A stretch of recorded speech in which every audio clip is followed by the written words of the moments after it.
स्कंद पुराण के रेवा खंड में वर्णित श्री सत्यनारायण व्रत का महत्व सर्वविदित है। पूर्णिमा के अवसर पर तथा अन्य शुभ आयोजनों के पहले तथा बाद में श्री सत्यनारायण का पूजन एवं कथा श्रवण विशेष रूप से किया जाता है।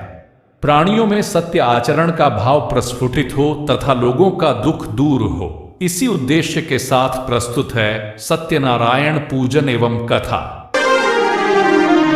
सर्वप्रथम स्नान आदि से निवृत्त होकर पूजन के लिए स्वच्छ वस्त्र धारण करें। पूजन करते समय पूर्व या उत्तर की ओर मुख करके बैठें। अपने बाएं हाथ की हथेली में शुद्ध जल लेकर दाहिने हाथ से उस जल को अपने ऊपर छिड़कते हुए स्वयं को पवित्र करें। इस मंत्र का उच्चारण करें। ओम अपवित्रः पवित्रो वा सर्वावस्थां गतोऽपि वा यः स्मरेत् पुंडरीकाक्षं स बाह्याभ्यन्तरः शुचिः। अपने आसन के चारों कोनों में जल छिड़कें और इस मंत्र को बोलते हुए आसन की शुद्धि करें।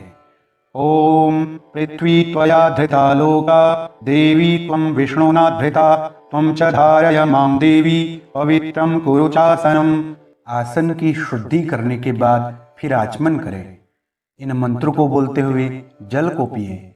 ओम केशवाय नमः, ओम नारायणाय नमः, ओम माधवाय नमः, ओम ऋषिकेशाय नमः। आचमन करने के बाद फिर धूप और दीपक को प्रज्वलित करें।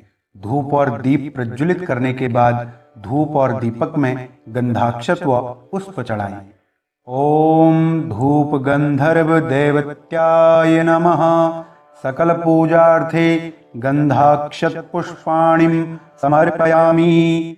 धूप में गंधाक्षत और पुष्प चढ़ाने के बाद फिर दीपक से प्रार्थना करें और दीपक में इस मंत्र को बोलते हुए गंधाक्षत और पुष्प चढ़ाएं।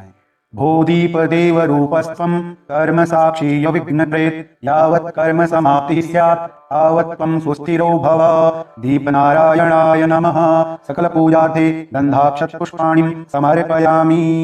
इन कर्मों को करने के बाद फिर हाथ में पुष्प अक्षत और जल लेकर सत्यनारायण भगवान के पूजन का संकल्प करें।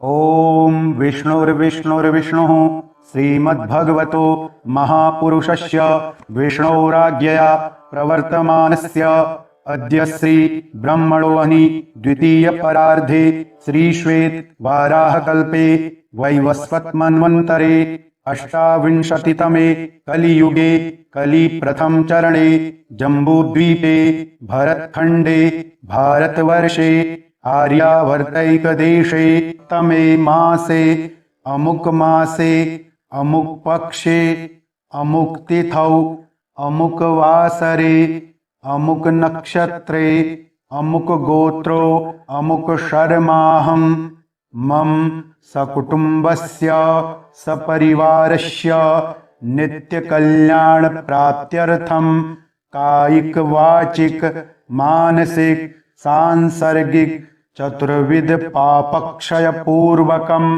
मम पुत्र पौत्र धन धान्य दीर्घायुरारोग्यैश्वर्यादि समृद्ध्यर्थं श्रुति स्मृति पुराणोक्त फल प्राप्त्यर्थं धर्मार्थ काम मोक्ष चतुर्विध पुरुषार्थ सिद्धि द्वारा श्री सत्यनारायण देवस्य पूजनं च करिष्ये। तत्पूर्वांगत्वेन गणपति पूजनं च करिष्ये। संकल्प करने के बाद फिर आपको भगवान गणेश जी का पूजन करना है। तो सर्वप्रथम हाथ में पुष्प अक्षत लेकर गणेश जी का ध्यान और गणेश जी का आवाहन करें। ओम सुमुखश्चैकदन्तश्च कपिलो गजकर्णकः लंबोदरश्च विकटो विघ्ननाशो विनायकः धूम्रकेतुर्गणाध्यक्षो भालचन्द्रो गजाननः द्वादशैतानि नामानि यः पठेत् शृणुयादपि विद्यारम्भे विवाहे च प्रवेशे निर्गमे तथा संग्रामे संकटे चैव विघ्नस्तस्य न जायते। ओम विघ्नवल्ली कुठाराय श्रीमन्महागणाधिपतये नमः। ध्यान आवाहनार्थ आसनार्थे पुष्पाक्षतान् समर्पयामि।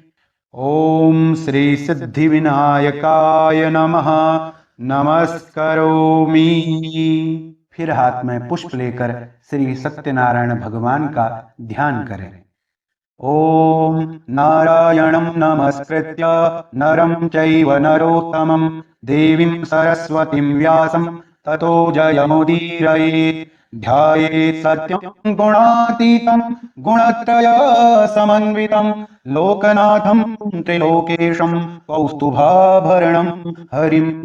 ओम सत्यनारायण देवाय नमः। ध्यानं समर्पयामि। भगवान श्री सत्यनारायण का ध्यान करने के बाद फिर भगवान को आसन के लिए पुष्प अर्पण करें। ओम श्री सत्यनारायण देवाय नमः। आसनार्थे पुष्पम समर्पयामि। आसन के लिए पुष्प अर्पण करने के बाद फिर श्री सत्यनारायण भगवान को इस मंत्र को बोलते हुए पाद्य के लिए जल अर्पण करें। नारायण नमस्तेस्तु नरकार्णवतारक पाद्यं गृहाण देवेश मम सौख्यं विवर्धय। ओम श्री सत्यनारायण देवाय नमः। पाद्यं समर्पयामि। पाद्य के लिए जल अर्पण करने के बाद फिर अर्घ्य में गंधाक्षत पुष्प व जल रखकर श्री सत्यनारायण भगवान को अर्घ्य अर्पण करें। अर्घ्य अर्पण करते वक्त इस मंत्र को बोले। यत्ता व्यक्त स्वरूपाय ऋषिकपतये नमः। मया निवेदिता भक्त्या अर्घ्योऽयं प्रतिगृह्यताम्। श्री सत्यनारायण देवाय नमः। अर्घ्यं समर्पयामि। अर्घ्य अर्पण करने के बाद फिर श्री सत्यनारायण भगवान को एक आचमन जल अर्पण करें और एक आचमन जल अर्पण करते वक्त इस मंत्र को बोले। मंदाकिन्यास्तु यद्वारी सर्वपापहरं शुभं तदिदं कल्पितं देव सम्यगाचम्यतां त्वया। श्री सत्यनारायणाय नमः। आचमनीयं जलं समर्पयामि। आचमन के लिए जल अर्पण करने के बाद फिर श्री सत्यनारायण भगवान को स्नान कराएं और स्नान कराते वक्त इस मंत्र को बोले।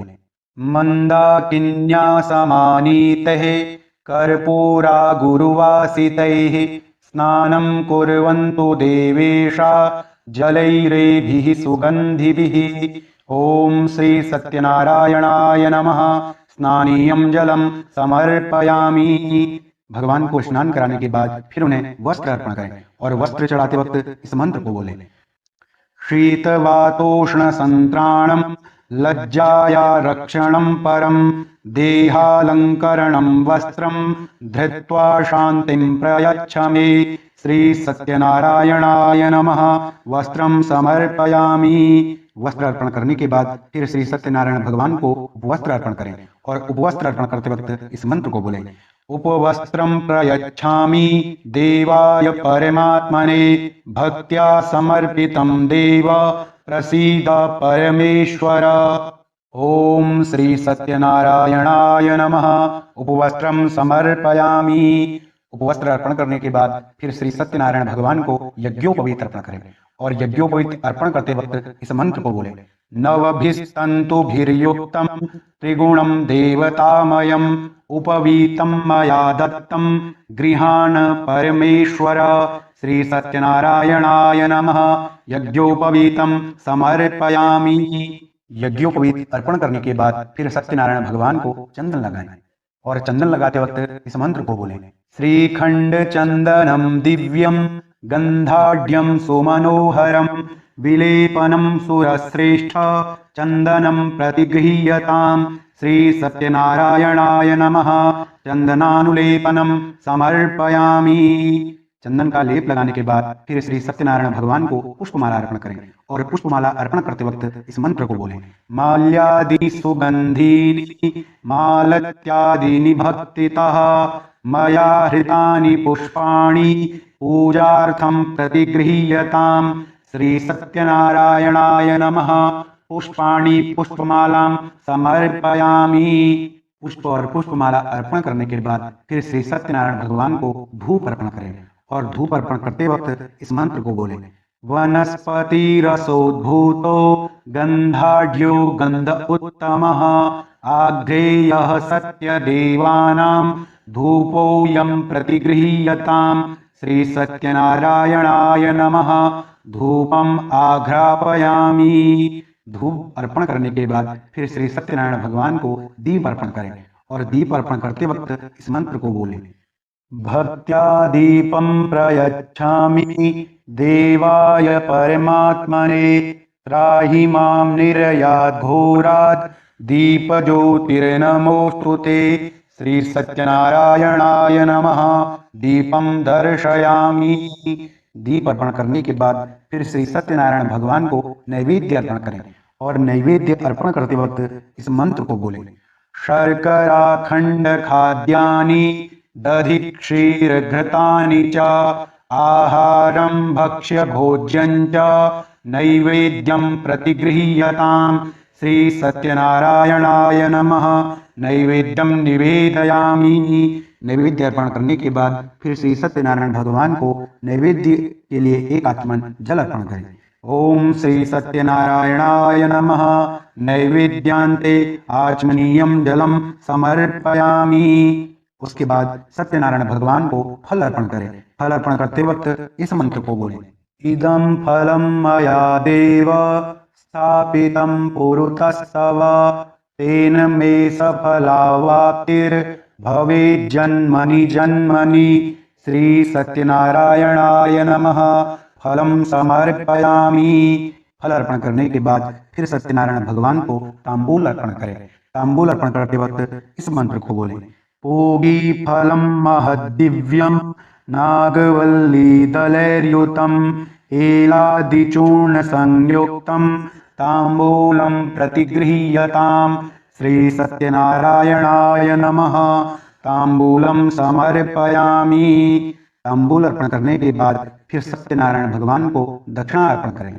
दक्षिणा अर्पण करते वक्त इस मंत्र को बोलें। हिरण्यगर्भ गर्भस्थम हेम बीजं विभावसो अनंत पुण्य फलद मतः शांतिं प्रयच्छ मे। श्री सत्यनारायणाय नमः। द्रव्य दक्षिणां समर्पयामि। द्रव्य दक्षिणा अर्पण करने के बाद फिर सत्यनारायण भगवान की आरती करें और आरती करते वक्त इस मंत्र को बोलें।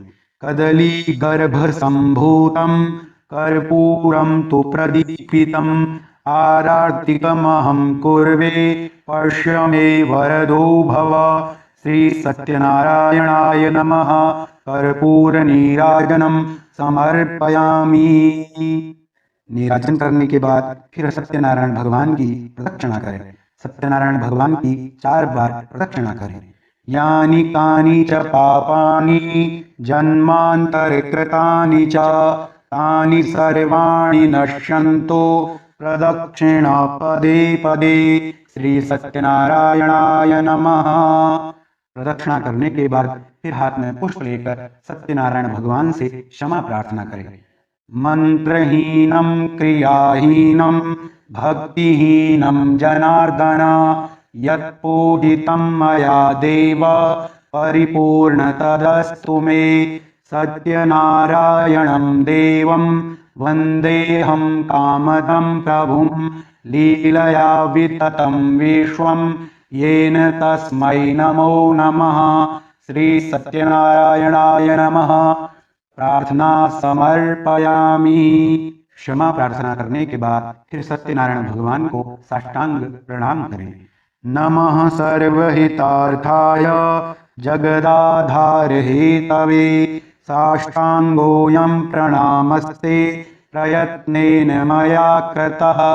श्री सत्यनारायणाय नमः।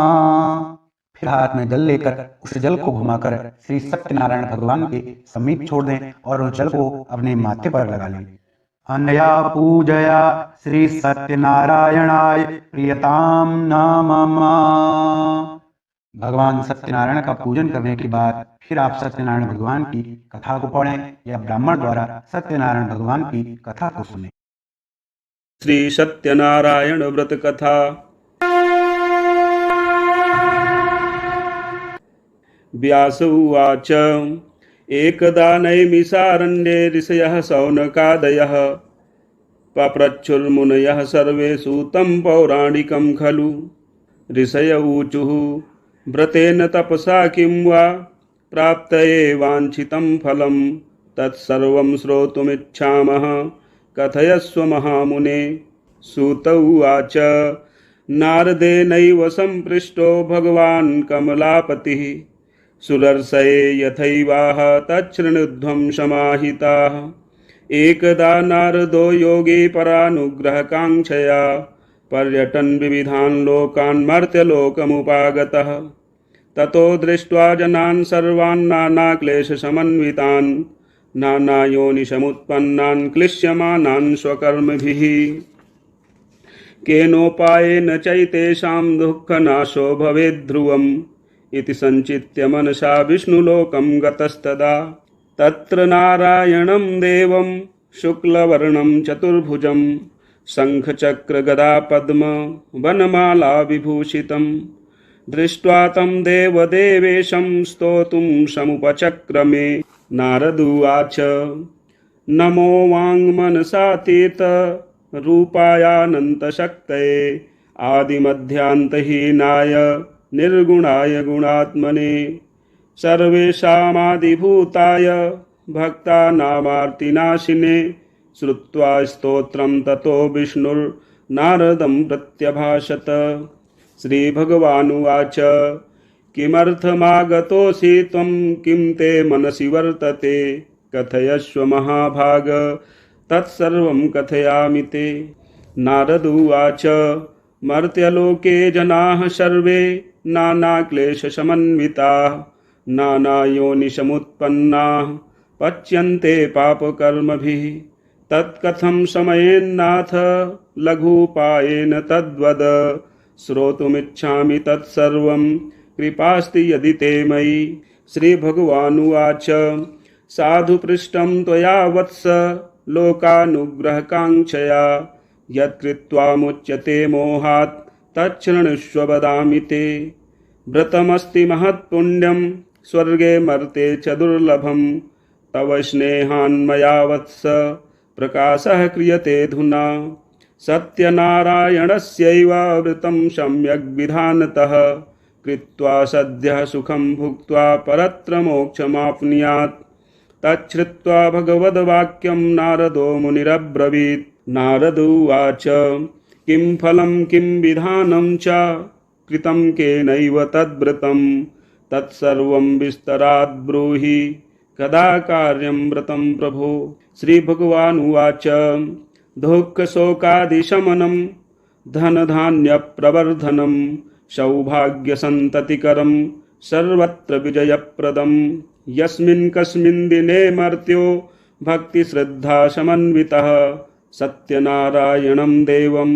यजेच्चैव निशामुखे ब्राह्मणैर्बान्धवैश्चैव सहितो धर्मतत्परः नैवेद्यं भक्तितो दद्यात् सपादं भक्ष्यमुत्तमं रम्भाफलं घृतं क्षीरं गोधूमस्य च चूर्णकम् अभावे शालिचूर्णं वा शर्करा वा गुडस्तथा सपादं सर्वभक्ष्याणि चैकीकृत्य निवेदयेत् विप्राय दक्षिणां दद्यात् कथां श्रुत्वा जनैः सह ततश्च बन्धुभिः सार्धं विप्रांश्च प्रतिभोजयेत् प्रसादं भक्षयेत् भक्त्या नृत्यागीतादिकं चरेत् ततश्च स्वगृहं गच्छेत् सत्यनारायणं स्मरन् एवं कृते मनुष्याणां वाञ्छासिद्धिर्भवेत् ध्रुवं विशेषतः कलियुगे लघूपायोऽस्ति भूतले। श्रीस्कन्दपुराणे रेवाखण्डे श्रीसत्यनारायणव्रतकथायां प्रथमोऽध्यायः। सूत उवाच अथान्यत् सम्प्रवक्ष्यामि कृतं येन पुरा द्विजाः कश्चित् काशीपुरे रम्ये ह्यासीद्विप्रोऽतिनिर्धनः क्षुत्रिभ्यां व्याकुलो भूत्वा नित्यं बभ्राम भूतले दुःखितं ब्राह्मणं दृष्ट्वा भगवान् ब्राह्मणप्रियः वृद्धब्राह्मणरूपस्तं पप्रच्छ द्विजमादरात् किमर्थं भ्रमसे विप्र महीं नित्यं सुदुःखितः तत्सर्वं श्रोतुमिच्छामि कथ्यतां द्विजसत्तम। ब्राह्मणुवाच ब्राह्मणो अतिदरिद्रोऽहं भिक्षार्थं वै भ्रमे महीं उपायं यदि जानासि कृपया कथय प्रभो। वृद्धब्राह्मणोवाच सत्यनारायणो विष्णुर्वाञ्छितार्थफलप्रदः तस्य त्वं पूजनं विप्र कुरुष्व व्रतमुत्तमम्। यत्कृत्वा सर्वदुःखेभ्यो मुक्तो भवति मानवः। विधानं चाव्रतस्यापि विप्राया भाष्ययत्नतः। सत्यनारायणो वृद्धस्तत्रैवान्तरधीयत तदं व्रतं संकरिष्यामि यदुक्तं ब्राह्मणेन वै।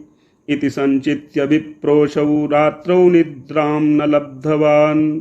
ततः प्रातः समुत्थाय सत्यनारायणव्रतं करिष्ये इति संकल्प्य भिक्षार्थमगमद्विजः। तस्मिन्नेव दिने विप्रः प्रचुरं द्रव्यमाप्तवान्। तेनैव बन्धुभिः सार्धं सत्यस्य व्रतमाचरत्। सर्वदुःखविनिर्मुक्तः सर्वसम्पत्समन्वितः बभूव स द्विजश्रेष्ठो व्रतस्यास्य प्रभावतः। ततः प्रभृतिकालं च मासि मासि व्रतं कृतम्। एवं नारायणस्येदं व्रतं कृत्वा द्विजोत्तमः सर्वपापविनिर्मुक्तो दुर्लभं मोक्षमाप्तवान्। व्रतमस्य यदा विप्र पृथिव्यां संकरिष्यति तदैव सर्वदुःखं तु मनुजस्य विनश्यति। एवं नारायणेनोक्तं नारदाय महात्मने मया तत्कथितं विप्राः किमन्यत् कथयामि ते। ऋषयो ऊचुः तस्माद्विप्राच्छ्रुतं केन पृथिव्यां चरितं मुने तत्सर्वं श्रोतुमिच्छामः श्रद्धास्माकं प्रजायते।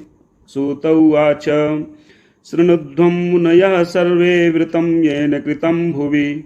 एकदा सा द्विजवरो यथा विभवविस्तरैः बन्धुभिः स्वजनैः सार्धं व्रतं कर्तुं समुद्यतः। एतस्मिन्नन्तरे कालकाष्ठक्रेता समागमत्।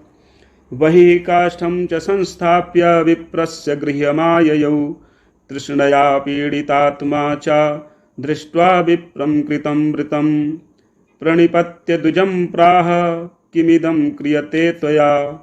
कृते किं फलमाप्नोति विस्तराद् वद मे प्रभो। विप्र उवाच सत्यनारायणस्येदं व्रतं सर्वेप्सितप्रदं तस्य प्रसादान्मे सर्वं धनधान्यादिकं महत्।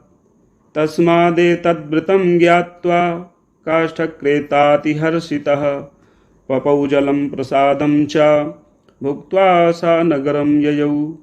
सत्यनारायणं देवं मनसा इत्यचिन्तयत्। काष्ठं विक्रयतो ग्रामे प्राप्यते चाद्य यद्धनं।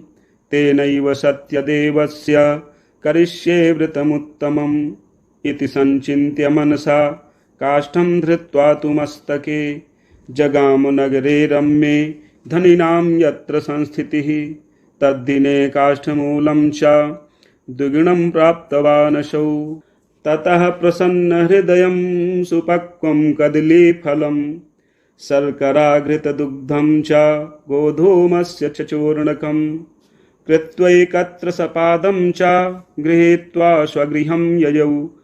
ततौ बन्धून् समाहूय चकार विधिना व्रतं।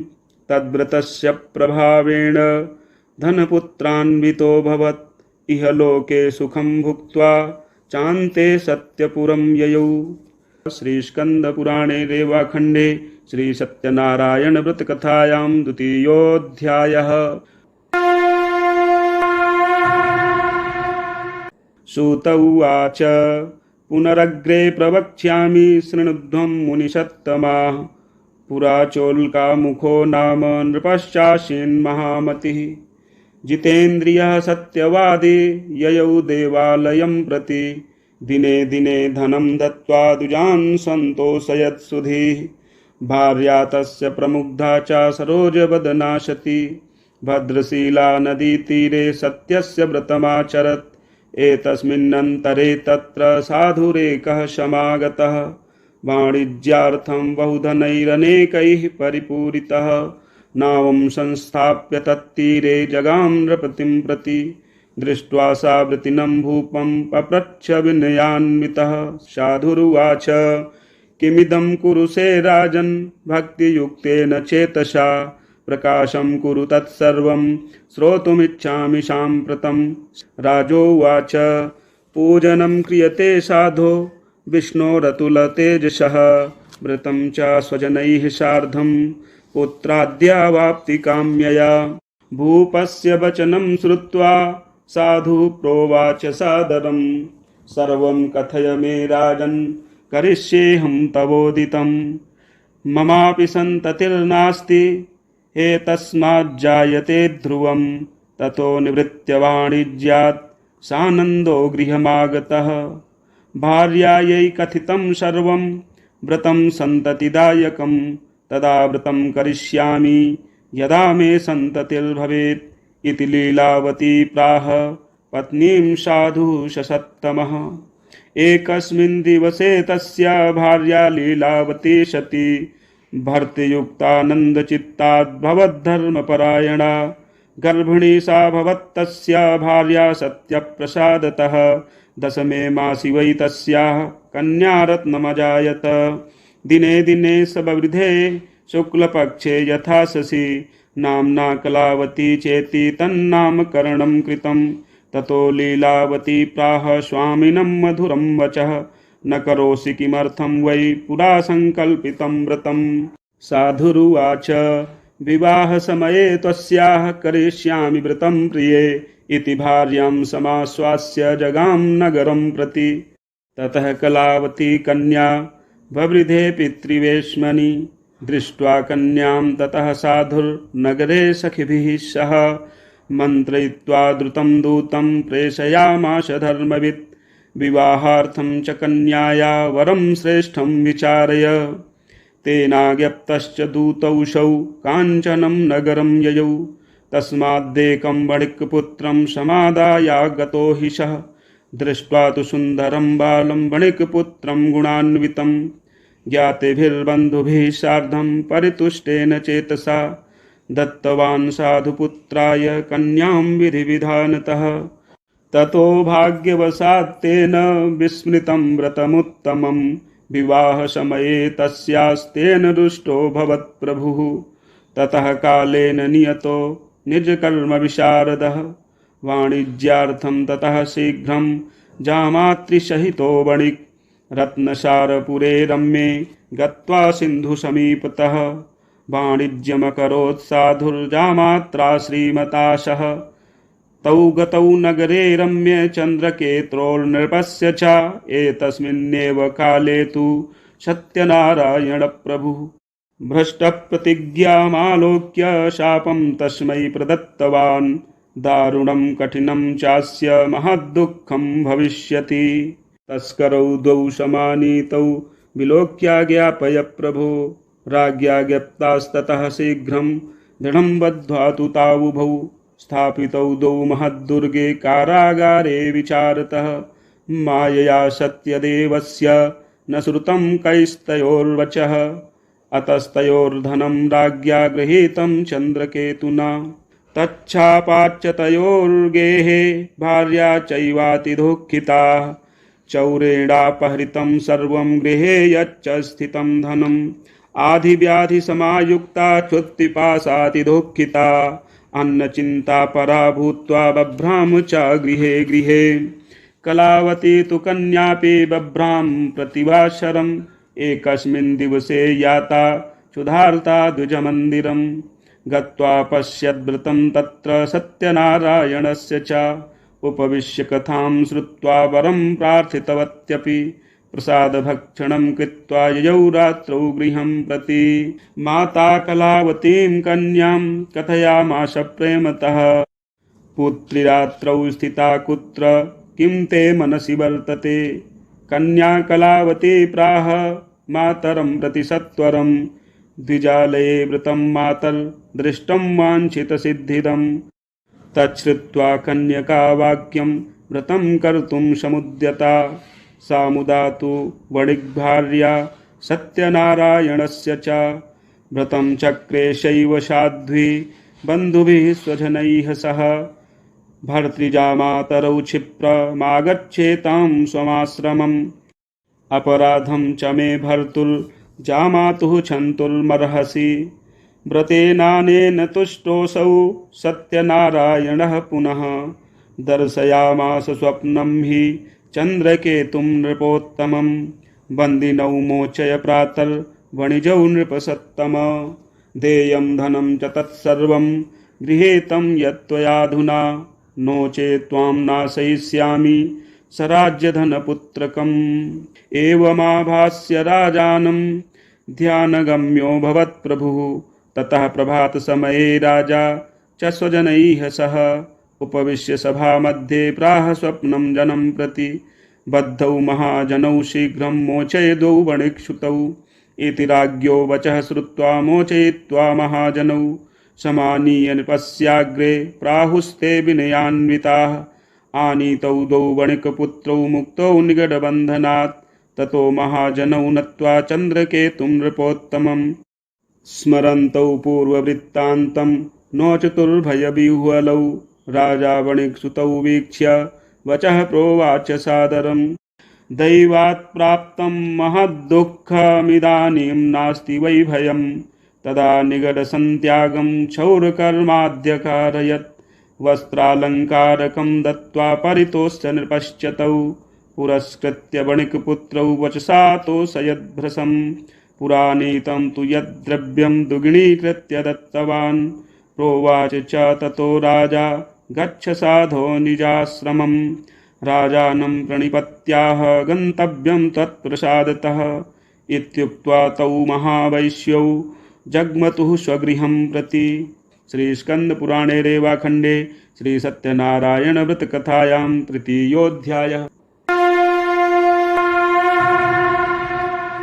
सूत उवाच यात्रां तु कृतवान् साधुर्मङ्गलायनपूर्विकां ब्राह्मणेभ्यो धनं दत्त्वा तदा तु नगरं ययौ कियद्दूरे गते साधो सत्यनारायणः प्रभु जिज्ञासां कृतवान् साधो किमस्ति तव नौ स्थितं ततो महाजनौ मत्तौ हेलया चाप्रहस्य वै कथं पृच्छसि भो दण्डिन् मुद्रां नेतुं किमिच्छसि लतापत्रादिकं चैव वर्तते तरणौ मम निष्ठुरं च वचः श्रुत्वा सत्यं भवतु ते वचः एवमुक्त्वा गतः शीघ्रं दण्डे तस्य समीपतः कियद्दूरे ततो गत्वा स्थितः सिन्धुसमीपतः गते दण्डिनि साधुश्च कृतनित्यक्रियस्तदा उत्थितां तरणीं दृष्ट्वा विस्मयं परमं ययौ दृष्ट्वा लतादिकं चैव मूर्छितो न्यपतद्भुवि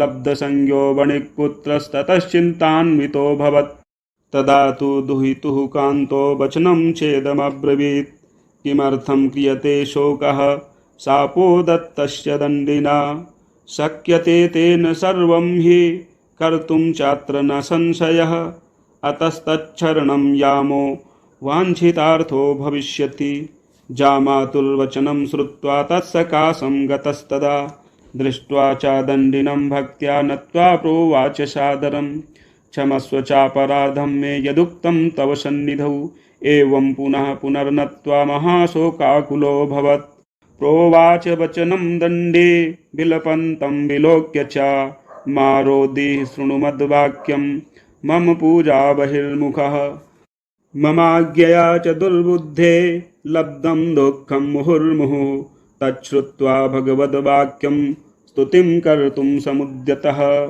साधुरुवाच त्वन्मायामोहिताः सर्वे ब्रह्माद्यास्त्रिदिवौकशः न जानन्ति गुणान् रूपं तवाश्चर्यमिदं प्रभो मूढोऽहं त्वां कथं जाने मोहितस्तव मायया प्रसीद पूजयिष्यामि यथा विभवविस्तरैः पुरावित्तं च तत्सर्वं त्राहि मां शरणागतं श्रुत्वा भक्तियुतं वाक्यं परितुष्टो जनार्दनः वरं च वाञ्छितं दत्त्वा तत्रैवान्तर्दधे हरिः ततो नावं समारुह्य दृष्ट्वा वित्तप्रपूरितां कृपया सत्यदेवस्य सफलं वाञ्छितं मम इत्युक्त्वा स्वजनैः सार्धं पूजां कृत्वा यथाविधि हर्षेण चाभवत्पूर्णः सत्यदेव प्रसादतः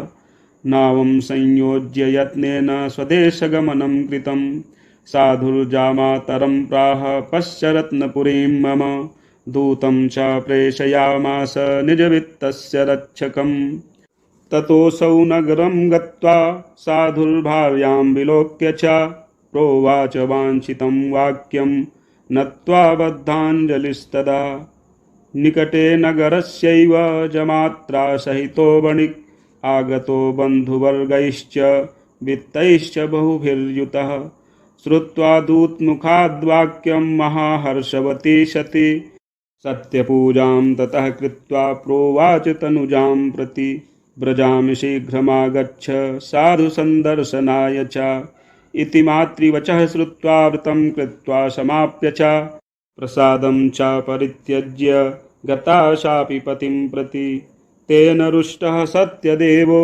भर्तारं तरणिं तथा संहृत्य च धनैः सार्धं जले तस्यावमज्जयत् ततः कलावती कन्या न विलोक्य निजं पतिं शोकेन महता तत्र रुदन्ती चापतद्भुवि दृष्ट्वा तथा विधां नावं कन्यां च बहुदुःखितां भीतेन मनसा साधु किमाश्चर्यमिदं भवेत् चिन्त्यमानाश्च ते सर्वे बभूवुस्तरिवाहकाः ततो लीलावती कन्यां दृष्ट्वा सा विह्वलाभवत् विललापातिदुःखेन भर्तारं चेदमब्रवीत् इदानीं नौकया सार्धं कथं सोऽभूदलक्षितः न जाने कस्य देवस्य हेलया चैव सारिता सत्यदेवस्य माहात्म्यं ज्ञातुं वा केन शक्यते इत्युक्त्वा विललापैव ततश्च स्वजनैः सह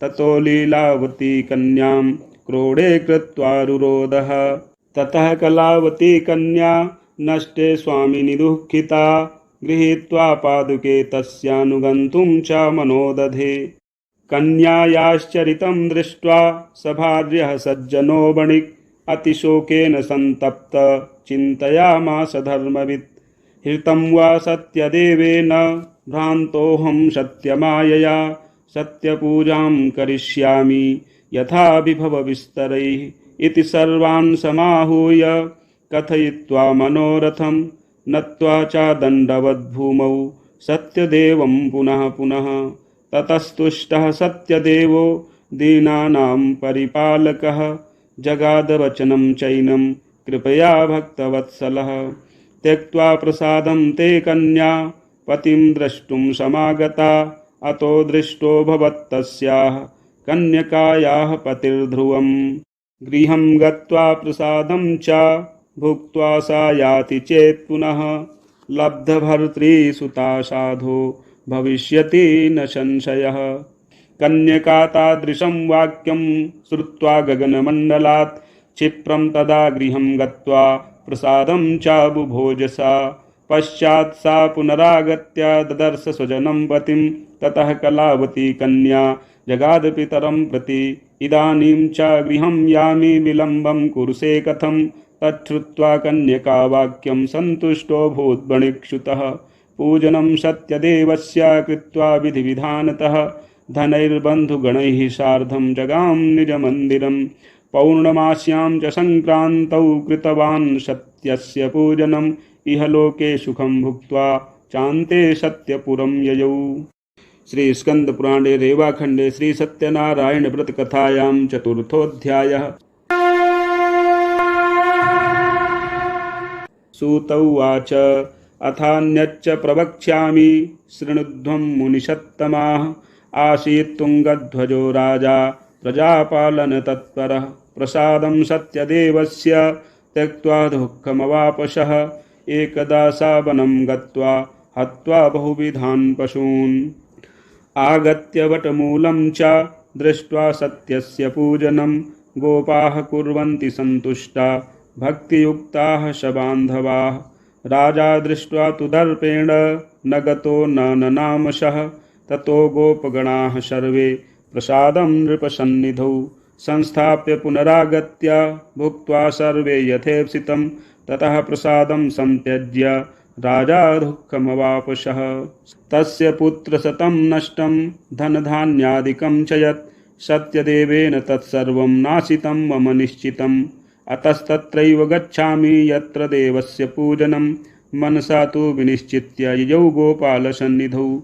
ततोऽसौ सत्यदेवस्य पूजां गोपगणैः सह भक्तिश्रद्धान्वितो भूत्वा चकार विधिना नृपः। सत्यदेवप्रसादेन धनपुत्रान्वितोऽभवत् इह लोके सुखं भुक्त्वा चान्ते सत्यपुरं ययौ। य इदं कुरुते सत्यव्रतं परमदुर्लभं शृणोति च कथां पुण्यां भक्तियुक्तः फलप्रदं। धनधान्यादिकं तस्य भवेत् सत्यप्रसादतः दरिद्रो लभते वित्तं बद्धो मुच्येत बन्धनात्। भीतो भयातं प्रमुच्येत सत्यमेव न संशयः। ईप्सितं च फलं भुक्त्वा चान्ते सत्यपुरं व्रजेत्। इति वः कथितं विप्राः सत्यनारायणव्रतं यत्कृत्वा सर्वदुःखेभ्यो मुक्तो भवति मानवाः। विशेषतः कलियुगे सत्यपूजा फलप्रदा केचित् कालं वदिष्यन्ति सत्यमीशं तमेव च। सत्यनारायणं केचित् सत्यदेवं तथा परे नानारूपधरो भूत्वा सर्वेषामीप्सितप्रदं भविष्यति कलौ सत्यव्रतरूपी सनातनः। श्रीविष्णुनादितं रूपं सर्वेषामीप्सितप्रदं य इदं पठते नित्यं शृणोति मुनिसत्तमाः तस्य नश्यन्ति पापानि सत्यदेवप्रसादतः। व्रतं यैस्तु कृतं पूर्वं सत्यनारायणस्य च तेषां त्वपरजन्मानि कथयामि मुनीश्वराः। सतानन्दो महाप्राज्ञः सुदामा ब्राह्मणो ह्यभूत् तस्मिन् जन्मनि श्रीकृष्णां ध्यात्वा मोक्षमवापः। काष्ठभारवहो भिल्लो गुहुराजो बभूवः तस्मिन् जन्मनि श्रीरामं सेव्य मोक्षं जगाम वै। उल्कामुखो महाराजो नृपो दशरथोऽभवत् श्रीरङ्गनाथं सम्पूज्य श्रीवैकुण्ठं तदागमत्। धार्मिकः सत्यसन्धश्च साधुर्मोरध्वजोऽभवत् देहार्धं क्रकचैश्चित्वा दत्त्वा मोक्षमवापः। तुङ्गध्वजो महाराजः स्वायम्भुवो भवत् किल। सर्वान् भागवतान् कृत्वा श्रीवैकुण्ठं तदागमत्। भूत्वा गोपाश्च ते सर्वे ब्रजमण्डलवासिनः निहत्य राक्षसान् सर्वान् गोलोकं तु तदा ययुः। श्रीस्कन्दपुराणे रेवाखण्डे श्रीसत्यनारायणव्रतकथायां पञ्चमोऽध्यायः।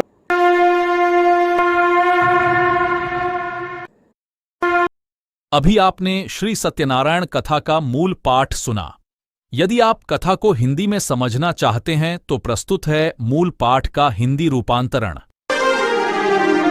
श्री सत्यनारायण व्रत कथा पहला अध्याय। श्री व्यास जी ने कहा, एक समय नैमिषारण्य तीर्थ में शौनक आदि सभी ऋषियों तथा मुनियों ने पुराण शास्त्र के वेत्ता श्री सूत जी महाराज जी से पूछा। ऋषियों ने कहा, महामुने, किस व्रत अथवा तपस्या से मनोवांछित फल प्राप्त होता है, उसे हम सब सुनना चाहते हैं, आप कहें। श्री सूत जी बोले, इसी प्रकार देवर्षि नारद जी के द्वारा भी पूछे जाने पर भगवान कमलापति ने उनसे जैसा कहा था उसे कह रहा हूँ। आप लोग सावधान होकर सुने। एक समय योगी नारद जी लोगों के कल्याण की कामना से विविध लोकों में भ्रमण करते हुए मृत्यु लोक में आए और यहाँ उन्होंने अपने कर्म फल के अनुसार नाना योनियों में उत्पन्न सभी प्राणियों को अनेक प्रकार के क्लेश दुख भोगते हुए देखा। किस उपाय से इनके दुखों का सुनिश्चित रूप से नाश हो सकता है, ऐसा मन में विचार करके ये वे विष्णु लोक गए।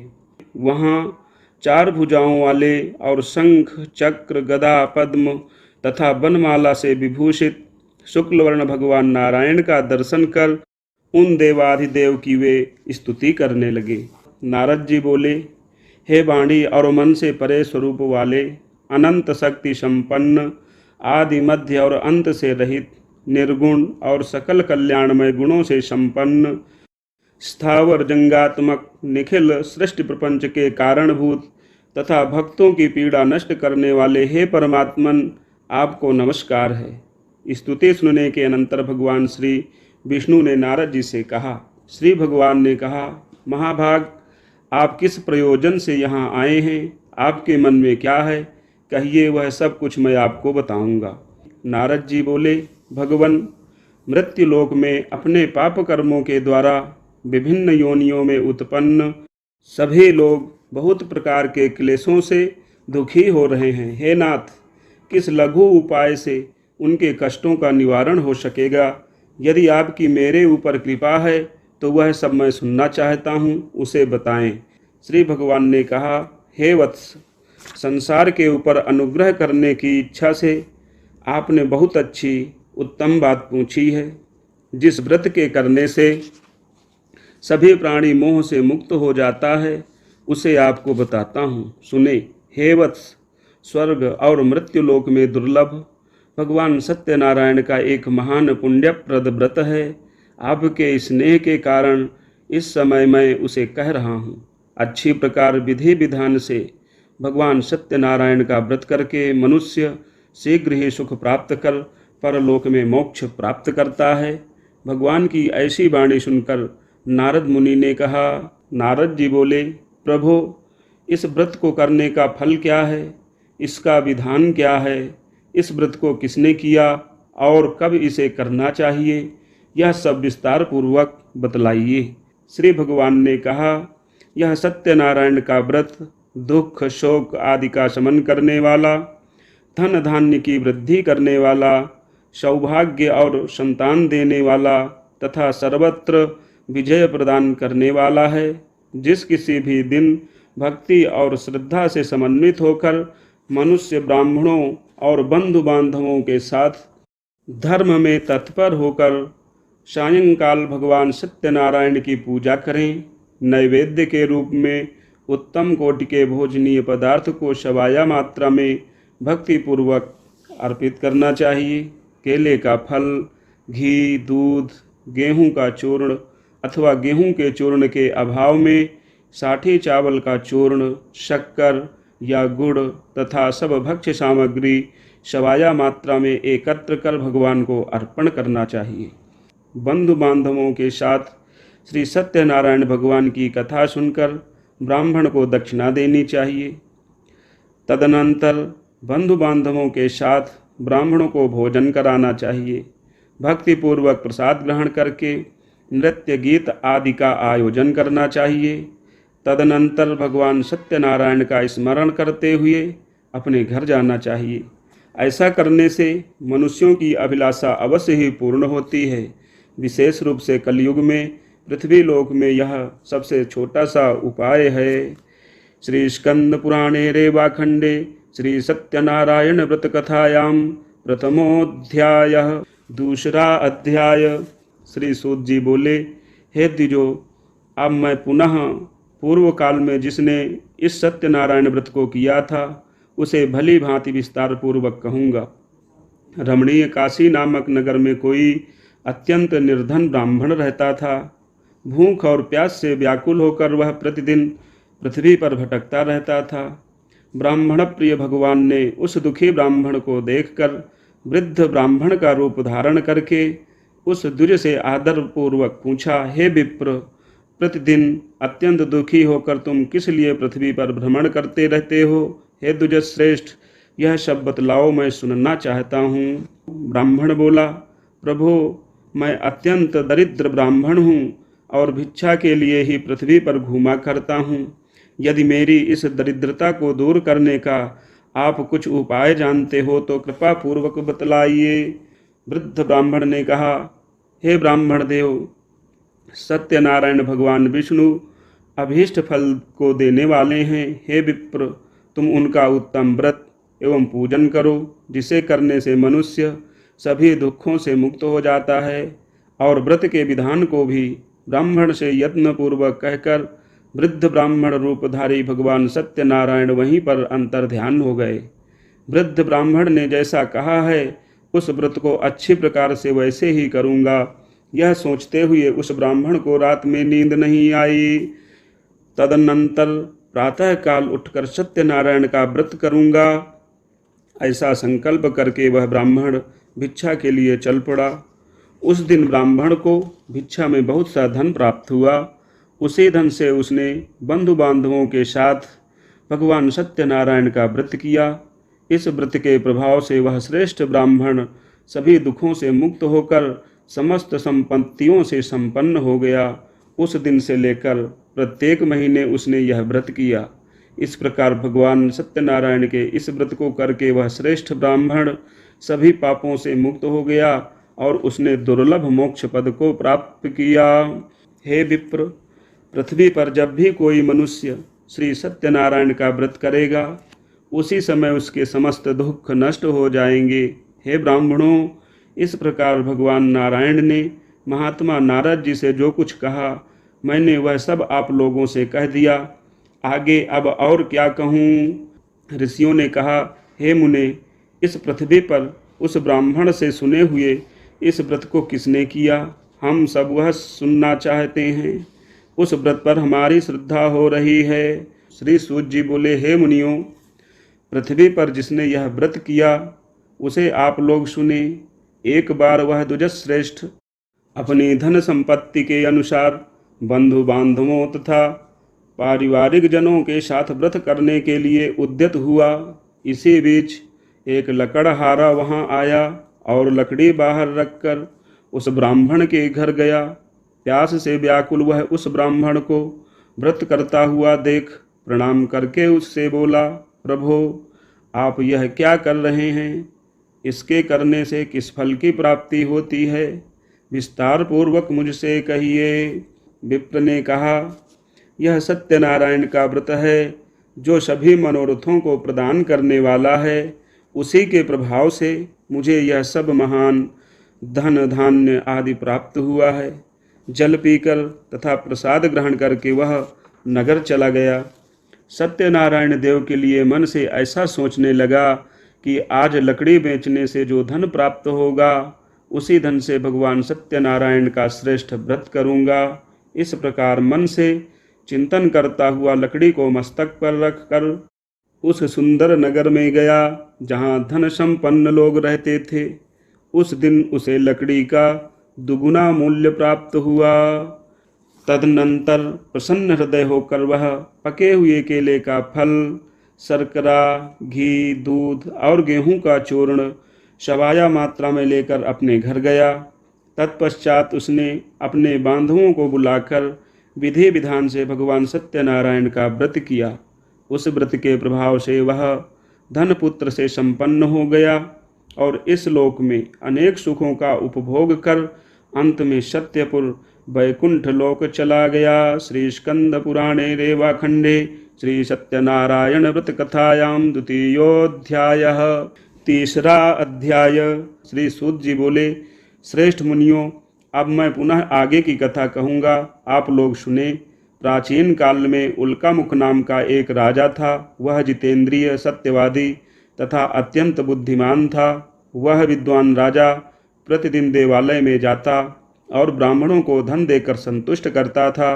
कमल के समान मुख वाली उसकी धर्मपत्नी शील, विनय और सौंदर्य आदि गुणों से संपन्न तथा पतिपरायणा थी।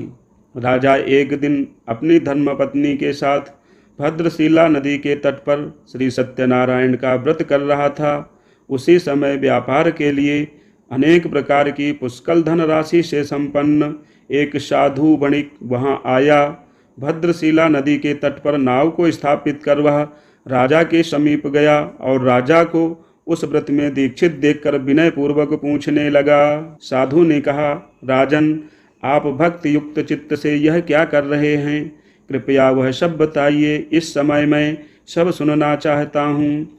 राजा बोले, हे साधु, पुत्र आदि की प्राप्ति की कामना से अपने बंधु बांधवों के साथ मैं अतुल तेज संपन्न भगवान विष्णु का व्रत एवं पूजन कर रहा हूँ।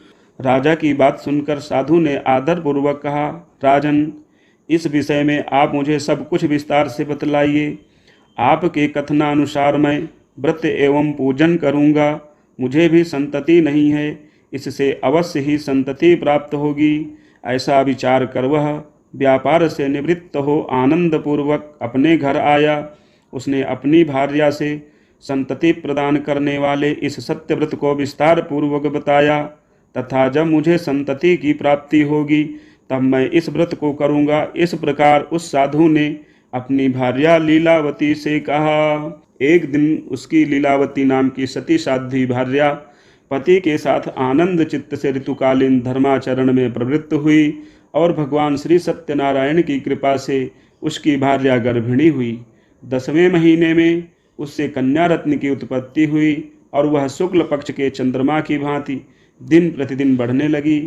उस कन्या का कलावती यह नाम रखा गया। इसके बाद एक दिन लीलावती ने अपने स्वामी से मधुर वाणी में कहा, आप पूर्व में संकल्पित श्री सत्यनारायण के व्रत को क्यों नहीं कर रहे हैं? साधु बोला, प्रिय, इसके विवाह के समय व्रत करूँगा। इस प्रकार अपनी पत्नी को भली भांति आश्वस्त कर वह व्यापार करने के लिए नगर की ओर चला गया। इधर कन्या कलावती पिता के घर में बढ़ने लगी।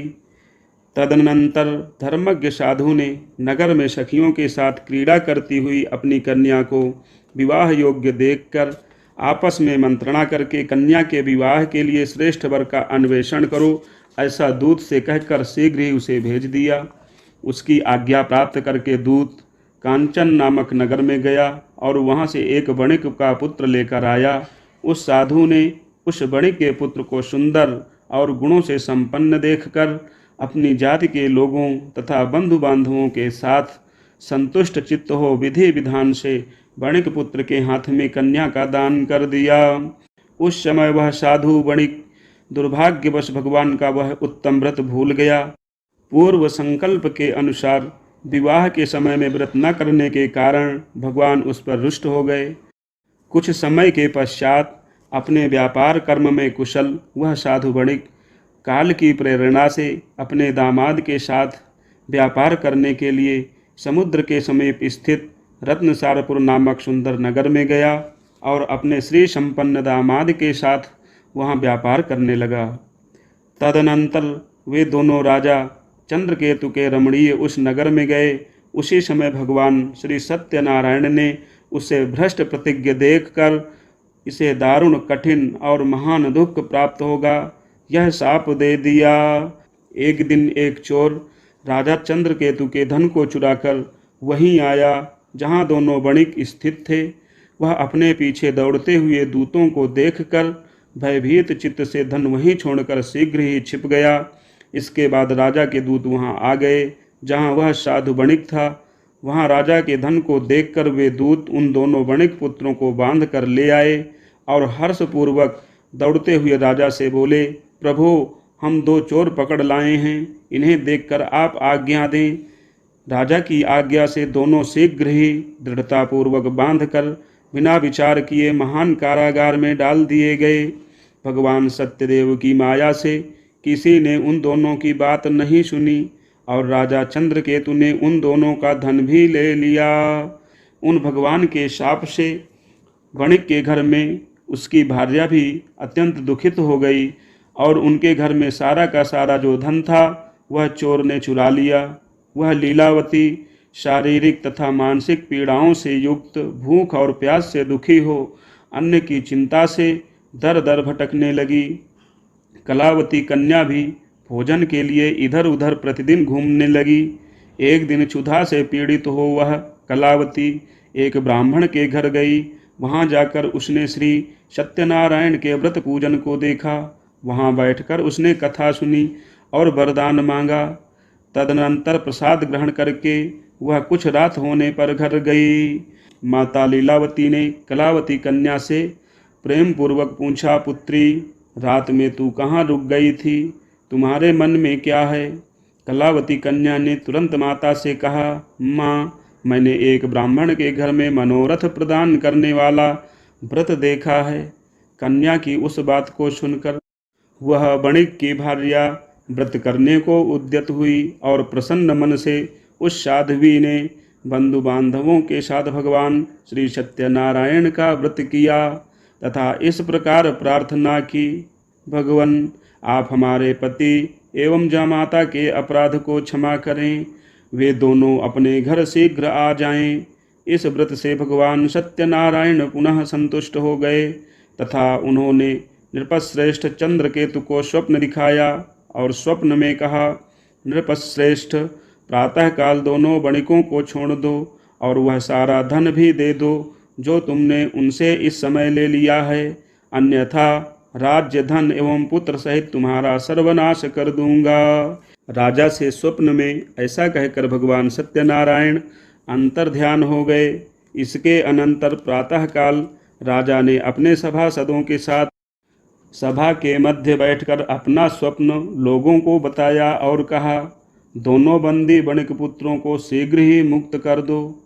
राजा की ऐसी बात सुनकर वे राजपुरुष दोनों महाजनों को बंधन मुक्त करके राजा के सामने लाकर विनय पूर्वक बोले, महाराज, भेड़ी बंधन से मुक्त करके दोनों वणिक पुत्र लाए गए हैं। इसके बाद दोनों महाजन वणिक पुत्र नृपश्रेष्ठ चंद्रकेतु को प्रणाम करके अपने पूर्व वृतांत का स्मरण करते हुए भय विह्वल हो गए और कुछ बोल ना सके। राजा ने वणिक पुत्रों को देखकर आदरपूर्वक कहा, आप लोगों को प्रारब्धवश यह महान दुख प्राप्त हुआ है। इस समय अब कोई भय नहीं है। ऐसा कहकर उनकी बेड़ी खुलवाकर क्षौर कर्म आदि कराया। राजा ने वस्त्र अलंकार देकर उन दोनों वणिक पुत्रों को संतुष्ट किया तथा सामने बुलाकर वाणी द्वारा अत्यधिक आनंदित किया। पहले जो धन लिया था उसे दुगुना करके दिया। तदनंतर राजा ने पुनः उनसे कहा, साधु, अब आप अपने घर को जाएं। राजा को प्रणाम करके आपकी कृपा से हम जा रहे हैं। ऐसा कहकर उन दोनों महावैश्यों ने अपने घर की ओर प्रस्थान किया। श्री स्कंद पुराणे रेवाखंडे श्री सत्यनारायण व्रत कथायाम तृतीयोध्याय। चौथा अध्याय। श्री सूत जी बोले, साधु वणिक मंगलाचरण कर और ब्राह्मणों को धन देकर अपने नगर के लिए चल पड़ा। साधु के कुछ दूर जाने पर भगवान सत्यनारायण की उसकी सत्यता की परीक्षा के विषय में जिज्ञासा हुई। साधु, तुम्हारी नाव में क्या भरा है? तब धन के मद में चूर दोनों महाजनों ने अवहेलना पूर्वक हंसते हुए कहा, दंडिन, क्यों पूछ रहे हो? क्या कुछ द्रव्य लेने की इच्छा है? हमारी नाव में तो लता और पत्ते आदि भरे हैं। ऐसी निष्ठुर वाणी सुनकर तुम्हारी बात सच हो जाए, ऐसा कहकर दंडी सन्यासी का रूप धारण किए हुए भगवान कुछ दूर जाकर समुद्र के समीप बैठ गए। दंडी के चले जाने पर नित्य क्रिया करने के पश्चात उतराई हुई जल में ऊपर की ओर उठी हुई नौका को देखकर साधु वणिक अत्यंत आश्चर्य में पड़ गया और नाव में लता और पत्ते आदि को देखकर मूर्छित हो पृथ्वी पर गिर पड़ा। सचेत होने पर वणिक पुत्र चिंतित हो गया।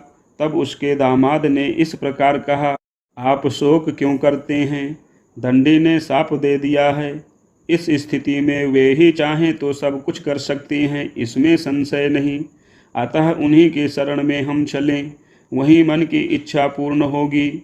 दामाद जामाता की बात सुनकर वह साधु वणिक उनके पास गया और वहां दंडी को देखकर उसने भक्तिपूर्वक उन्हें प्रणाम किया तथा आदरपूर्वक कहने लगा, आपके सम्मुख मैंने जो कुछ कहा है, असत्य भाषण रूप अपराध किया है, आप मेरे उस अपराध को क्षमा करें।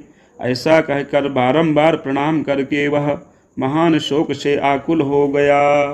दंडी ने उसे रोता हुआ देखकर कहा, हे मूर्ख, रो मत, मेरी बात सुनो। मेरी पूजा से उदासीन होने के कारण तथा मेरी आज्ञा से ही तुमने बारंबार दुख प्राप्त किया है।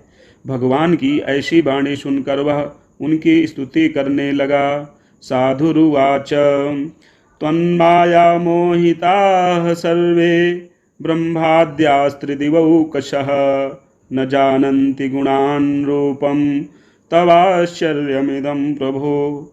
मूढोऽहं त्वां कथं जाने मोहितस्तव मायया। प्रसीद पूजयिष्यामि यथा विभव विस्तरैः। पुरा वित्तं च तत्सर्वं त्राहि मां शरणागतं। श्रुत्वा भक्तियुतं वाक्यं परितुष्टो जनार्दनः। साधु ने कहा, हे प्रभु, यह आश्चर्य की बात है कि आपकी माया से मोहित होने के कारण ब्रह्मा आदि देवता भी आपके गुणों और रूप को यथावत रूप से नहीं जान पाते। फिर मैं मूर्ख आपकी माया से मोहित होने के कारण कैसे जान सकता हूँ? आप प्रसन्न हों, मैं अपनी धन संपत्ति के अनुसार आपकी पूजा करूँगा। मैं आपकी शरण में आया हूँ। मेरा जो नौका में स्थित पुराना धन था उसकी तथा मेरी रक्षा करें। उस वणिक की भक्ति युक्त वाणी सुनकर भगवान जनार्दन संतुष्ट हो गए। वरं च वाञ्छितं दत्त्वा तत्रैवान्तर्दधे हरिः। ततो नावं समारुह्य दृष्ट्वा वित्तप्रपूरितां कृपया सत्यदेवस्य सफलं वाञ्छितं मम इत्युक्त्वा स्वजनैः सार्धं पूजां कृत्वा यथाविधि हर्षेण चाभवत्पूर्णः सत्यदेवप्रसादतः। नावं संयोज्य यत्नेन स्वदेशगमनं कृतं साधुर्जामातरं प्राह पश्य रत्नपुरीं मम दूतं च प्रेषयामास निजवित्तस्य रक्षकम्। भगवान हरि उसे अभीष्ट वर प्रदान करके वहीं अंतर्ध्यान हो गए। उसके बाद वह साधु अपनी नौका में चढ़ा और उसे धन धान से परिपूर्ण देखकर भगवान सत्यदेव की कृपा से हमारा मनोरथ सफल हो गया, ऐसा कहकर स्वजनों के साथ उसने भगवान की विधिवत पूजा की। भगवान श्री सत्यनारायण की कृपा से वह आनंद से परिपूर्ण हो गया और नाव को प्रयत्नपूर्वक संभाल कर उसने अपने देश के लिए प्रस्थान किया।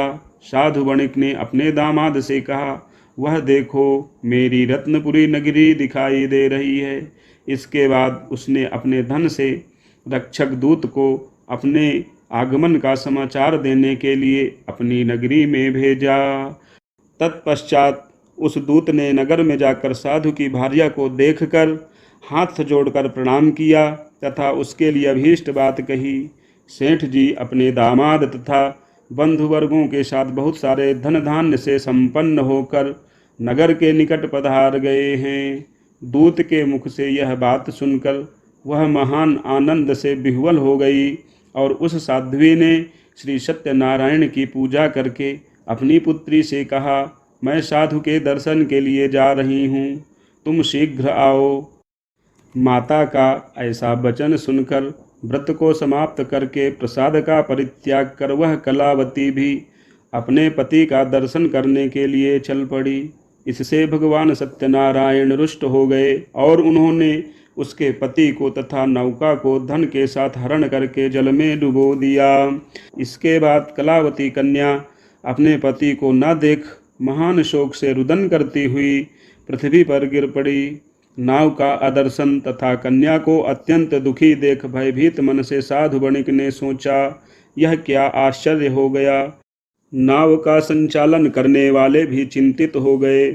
तदनंतर वह लीलावती भी कन्या को देखकर विह्वल हो गई और अत्यंत दुख से विलाप करती हुई अपने पति से बोली, अभी अभी नौका के साथ वह दामाद कैसे अलक्षित हो गया। ना जाने किस देवता की उपेक्षा से वह नौका हरण कर ली गई, अथवा श्री सत्यनारायण का महात्म्य कौन जान सकता है। ऐसा कहकर वह स्वजनों के साथ विलाप करने लगी और कलावती कन्या को गोद में लेकर रोने लगी। कलावती कन्या भी अपने पति के नष्ट हो जाने पर दुखी हो गई और पति की पादुका लेकर उनका अनुगमन करने के लिए उसने मन में निश्चय किया।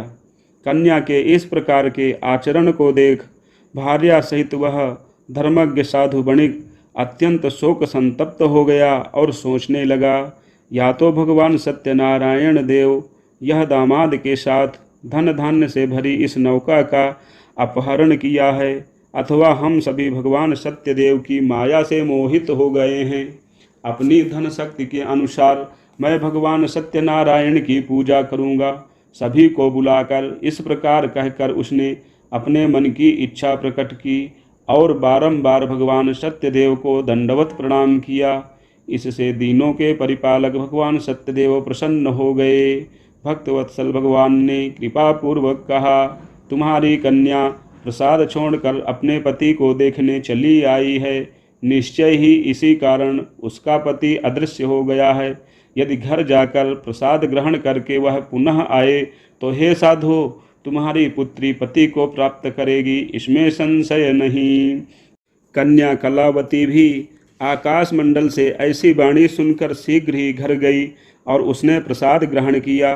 पुनः आकर स्वजनों तथा अपने पति को देखा।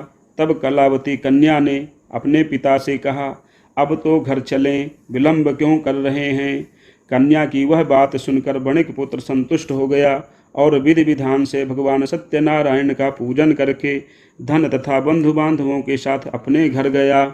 तदनंतर पूर्णिमा तथा संक्रांति पर्वों पर भगवान सत्यनारायण का पूजन करते हुए इस लोक में सुख भोग कर अंत में वह सत्यपुर वैकुंठ लोक में चला गया। श्री स्कंद पुराणे रेवाखंडे श्री सत्यनारायण व्रत कथायाम चतुर्थोध्याय 5वां अध्याय। श्री सूत जी बोले, श्रेष्ठ मुनियों, अब इसके बाद मैं दूसरी कथा कहूँगा, आप लोग सुने। अपनी प्रजा का पालन करने में तत्पर तुंगध्वज नाम का एक राजा था। उसने सत्यदेव के प्रसाद का परित्याग करके दुख प्राप्त किया। एक बार वह वन में जाकर और वहाँ बहुत से पशुओं को मारकर वट वृक्ष के नीचे आया। वहाँ उसने देखा कि गोपगण बंधु बांधवों के साथ संतुष्ट होकर भक्ति पूर्वक भगवान सत्यदेव की पूजा कर रहे हैं।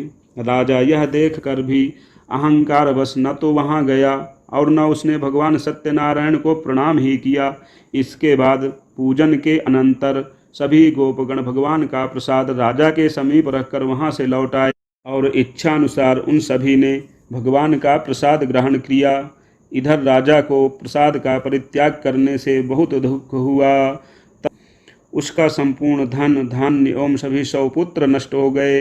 राजा ने मन में यह निश्चय किया कि अवश्य ही भगवान सत्यनारायण ने हमारा नाश कर दिया है, इसलिए मुझे वहीं जाना चाहिए जहाँ श्री सत्यनारायण का पूजन हो रहा था। ऐसा मन में निश्चय करके वह राजा गोपगणों के समीप गया और उसने गोपगणों के साथ भक्ति श्रद्धा से युक्त होकर विधि पूर्वक भगवान सत्यदेव की पूजा की। भगवान सत्यदेव की कृपा से वह पुनः धन और पुत्रों से संपन्न हो गया तथा इस लोक में सभी सुखों का उपभोग कर अंत में सत्यपुर वैकुंठ लोक को प्राप्त हुआ। श्री सूत जी कहते हैं, जो व्यक्ति इस परम दुर्लभ श्री सत्यनारायण के व्रत को करता है और पुण्यमयी तथा फलप्रदायिनी भगवान की कथा को भक्ति युक्त होकर सुनता है, उसे भगवान सत्यनारायण की कृपा से धन धान्य आदि की प्राप्ति होती है। दरिद्र धनवान हो जाता है, बंधन में पड़ा हुआ बंधन से मुक्त हो जाता है, डरा हुआ व्यक्ति भय से मुक्त हो जाता है। यह बात सत्य है, इसमें संशय नहीं। इस लोक में वह सभी ईप्सित फलों का भोग प्राप्त करके अंत में सत्यपुर वैकुंठ लोक को जाता है। हे ब्राह्मणों, इस प्रकार मैंने आप लोगों से भगवान सत्यनारायण के व्रत को कहा, जिसे करके मनुष्य सभी दुखों से मुक्त हो जाता है। कलयुग में तो भगवान सत्यदेव की पूजा विशेष फल प्रदान करने वाली है। भगवान विष्णु को ही कुछ लोग काल, कुछ लोग सत्य, कोई ईश और कोई सत्यदेव तथा दूसरे लोग सत्यनारायण नाम से कहेंगे। अनेक रूप धारण करके भगवान सत्यनारायण सभी का मनोरथ सिद्ध करते हैं। कलयुग में सनातन भगवान विष्णु ही सत्यव्रत रूप धारण करके सभी का मनोरथ पूर्ण करने वाले होंगे। हे श्रेष्ठ मुनियों, जो व्यक्ति नित्य भगवान सत्यनारायण की इस व्रत कथा को पढ़ता है, सुनता है, भगवान सत्यनारायण की कृपा से उसके सभी पाप नष्ट हो जाते हैं। हे मुनीश्वरों, पूर्व काल में जिन लोगों ने भगवान सत्यनारायण का व्रत किया था, उनके अगले जन्म का वृतांत कहता हूँ, आप लोग सुने। महान प्रज्ञा संपन्न शतानंद नाम के ब्राह्मण सत्यनारायण का व्रत करने के प्रभाव से दूसरे जन्म में सुदामा नामक ब्राह्मण हुए और उस जन्म में भगवान श्री कृष्ण का ध्यान करके उन्होंने मोक्ष प्राप्त किया। लकड़हारा भिल्लगुहों का राजा हुआ और अगले जन्म में उसने भगवान श्री राम की सेवा करके मोक्ष प्राप्त किया। महाराज उल्कामुख दूसरे जन्म में राजा दशरथ हुए, जिन्होंने श्री रंगनाथ की पूजा करके अंत में वैकुंठ प्राप्त किया। इसी प्रकार धार्मिक और सत्यव्रती साधु पिछले जन्म के सत्यव्रत के प्रभाव से दूसरे जन्म में मोरध्वज नाम का राजा हुआ। उसने आरे से चीरकर अपने पुत्र की आधी देह भगवान विष्णु को अर्पित कर मोक्ष प्राप्त किया। महाराज तुंगध्वज जन्मांतर में स्वयंभू मनु हुए और भगवत संबंधी संपूर्ण कार्यों का अनुष्ठान करके वैकुंठ लोक को प्राप्त हुए।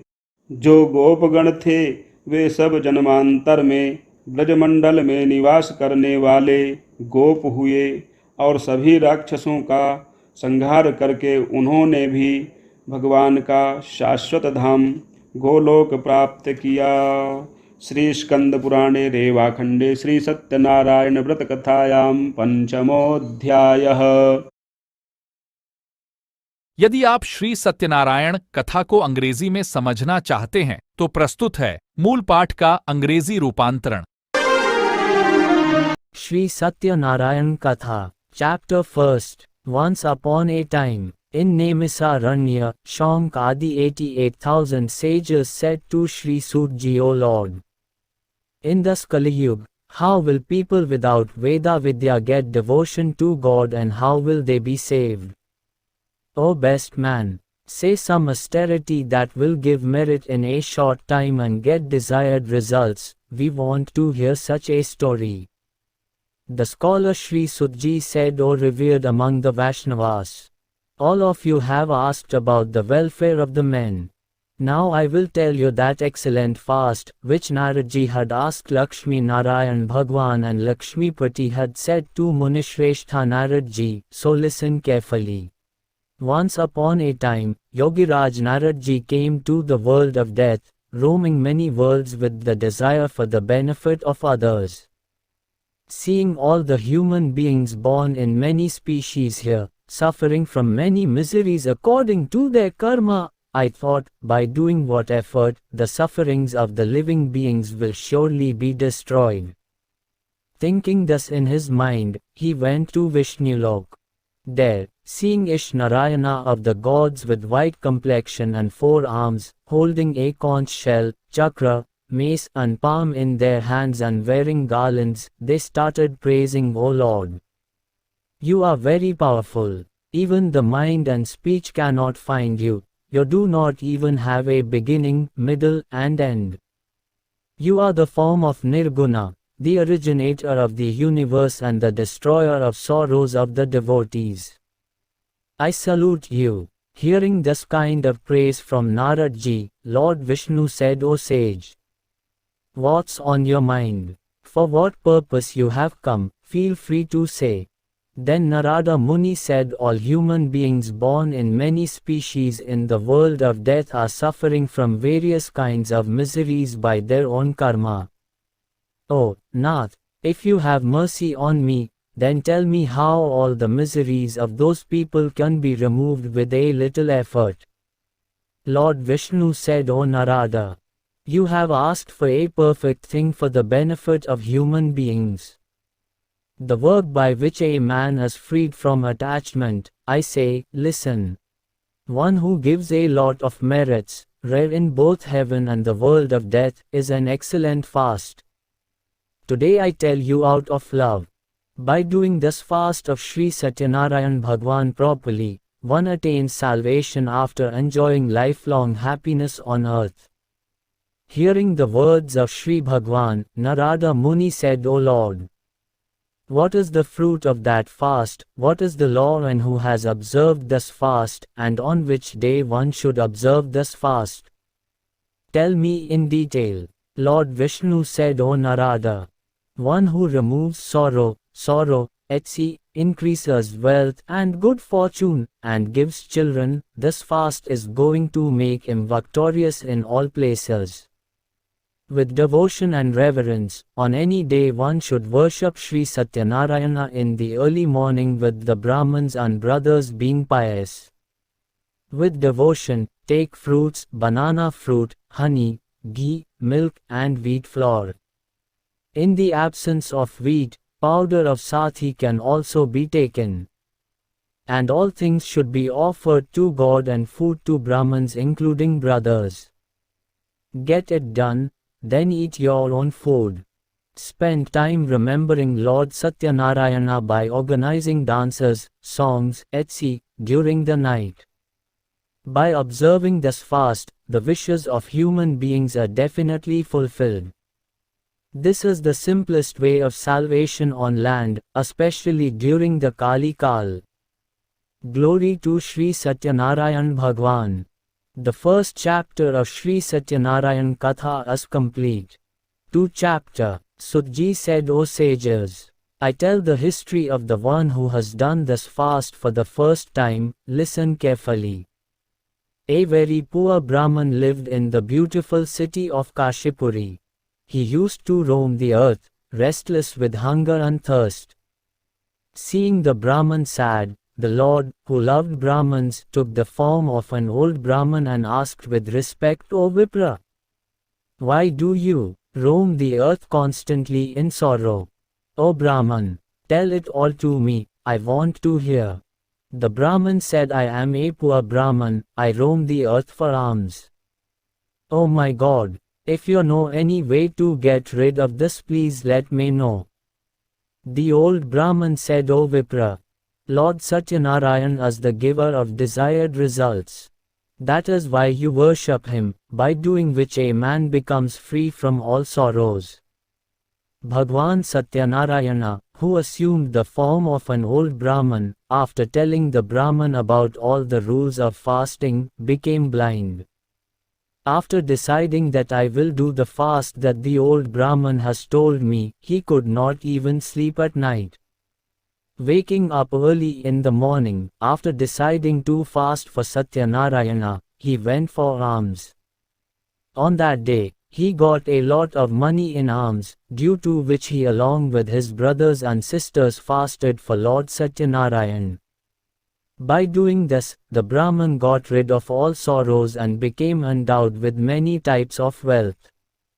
From that time Brahman started fasting every month. In this way, the person who does Satyanarayan's fast will be freed from all sorrows. In this way, I told you this fast is told by Lord Satyanarayan to Naradji. O vipers, what shall I say now? The sage said, O sage, hearing from this Brahman in the world, who did this fast, we want to hear all that. For this we have curiosity. Sutji said, O sages, listen to all who have observed this fast. At one time, according to the Brahmin's wealth and opulence, he was ready to fast with his brothers and sisters. At the same time an old man selling wood came and kept the wood outside and went to the Brahmin's house. Seeing them fasting, the woodcutter, who was suffering from thirst, greeted the Brahman and said, What are you doing? What is the result of doing it? Please tell me. The Brahman said, This is the fast of Lord Satyanarayan, who fulfills all the wishes. Due to his grace, there has been an increase in wealth and grain, etc. The woodcutter was very pleased to know about this fast from the Brahman. After taking Charanamrit, he went to his house after eating the prasad. The next day, the woodcutter made such a resolution in his mind that he would do the best fast of Satyanarayan Dev with the money he would get from selling wood in the village. Thinking this in his mind, the old man went to such a beautiful city, keeping the sticks on his head, where the rich people lived. That day there he got 4 times the price of those woods from the first days. Then the old woodcutter took the price and was very pleased and went to his house with the total ingredients of Satyanarayana Lord's fast, like ripe bananas, sugar, ghee, milk, curd, and wheat powder, etc. Then he called his brothers and worshipped the Lord with the method and fasted. Due to the effect of that fast, the old woodcutter became full of wealth, son, etc., and after enjoying all the pleasures of the world, went to Vaikunth. Glory to Sri Satyanarayan Bhagwan. The second chapter of Sri Satyanarayan Katha is complete. Third chapter. Sutji said, O best sages, now let me tell the next story. Listen, in earlier times there lived a wise king named Alkamukh.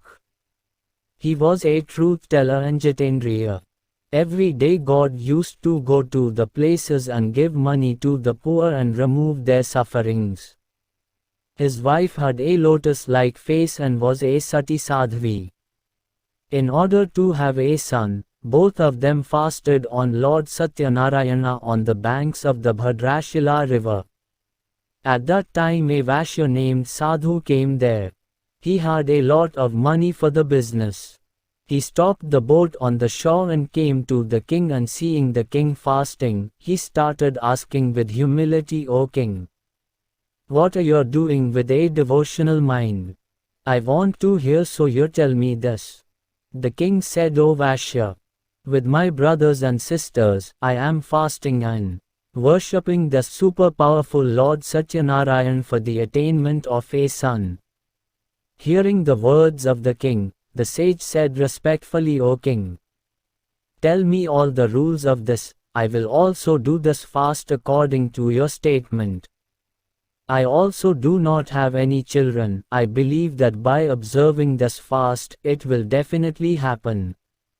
After listening to all the laws of the king, he retired from business and went to his house with joy. The sage narrated this fast to his wife, giving children, and vowed that when I have a child, he will do this fast. If the monk made such a promise that his wife would have a child, then I would do this fast. The sage uttered such words to his wife Lilavati.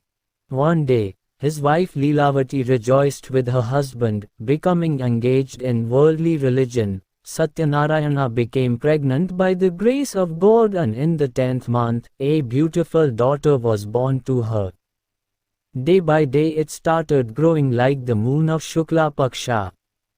The girl was named Kalavati. Then Lilavati told her husband in sweet words that whatever you had resolved to do, the fast of God, now you should do it. The monk said, "Oh dear, I will do it on marriage." Thus assuring his wife, he went to the city.